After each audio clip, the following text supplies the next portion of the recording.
Hello and welcome to Short Story Scene. I'm your host, the storyteller, and here we have a tale called Inferno by Dante Alighieri. Canto 7. Papsaint alla pepi. Thus Platus in his chuckling voice began, and that benign sage who all things knew said to encourage me, let not thy fear harm thee, for any power that he may have shall not prevent thy going down this crag. Then he turned around onto his bloated lip and said, Be silent, thou accursed wolf, consumed within thyself with thine own rage. Not causeless is the journey to the abyss. This is willed on high, where Michael wrought vengeance on the proud adultery. Even as the sails inflated by the wind, involved together, fall when snaps the mast, and fell in cruel monsters to the earth. Thou we descended into the fourth chasm, gaining still farther on the dulcet shore which all the woe in the universe sacks. Justice of God, who heaps up so many new tolls and sufferings as I beheld, and why doth our transgressions waste us so? As doth the billow there upon Charybdis, that breaks itself on which it encounters, and here the folk must dance their unruined daily. Here saw I a people more than elsewhere, many on one side and the other, with great howls, rolling weights forward on main force of chest. They clashed together, and then at the point each one turned backward, rolling retrograde, crying, Why keepest and why squanderest thou? Though I returned along a lurid circle in either hand upon the opposite point, and shouting their shameful meter evermore. And each, when he arrived there, wheeled about through his half circle in another joust, and I, who had my heart pierced as it were, exclaimed, My master, now declare to me what people these are, and if all were clerics, and shaven crowns upon the left of us. And he to me, all of them were a squint, and an intellect in the first life, so much that they with measure they no spending made. Clearly enough their voices bark it forth. Whenever they reach the 2 points of the circle, there sunders them the opposite defect. Clerks those were who no hairy covering have on the head, and popes and cardinals, in whom doth avarice practice its excess.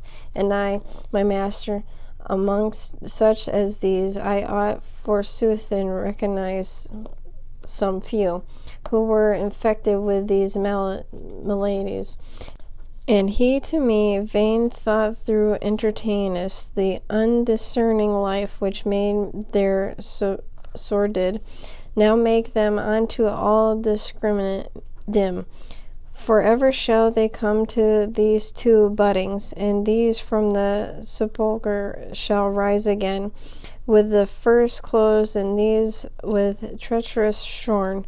All giving and ill keeping in the fair world have taken from them and placed them in the scuffle, wherever it to be no words adorn it, I for it. Now canst thou, son, behold the transient farce of goods and are committed unto fortune, for which the human race each other buffet. For all the gold that is beneath the moon, or ever has been, in these weary souls could never make a single one repose. Master, I said to him, now tell me also what is the fortune which thou speakest of, that has the world's goods so within its clutches. And he to me, O creatures imbecile, the ignorance is that which thou bestest you. And now will I have thee learn my judgment of her, he whose omniscience everything transcends, and the heavens created and gave, who should guide them in every part to every part my shine, distributing the light in equal measure. He in like manner to the mundane splendors ordained in a general mistress and guide, and she might change at times in empty treasures from race to race, from one blood to another, beyond resistance of all human wisdom.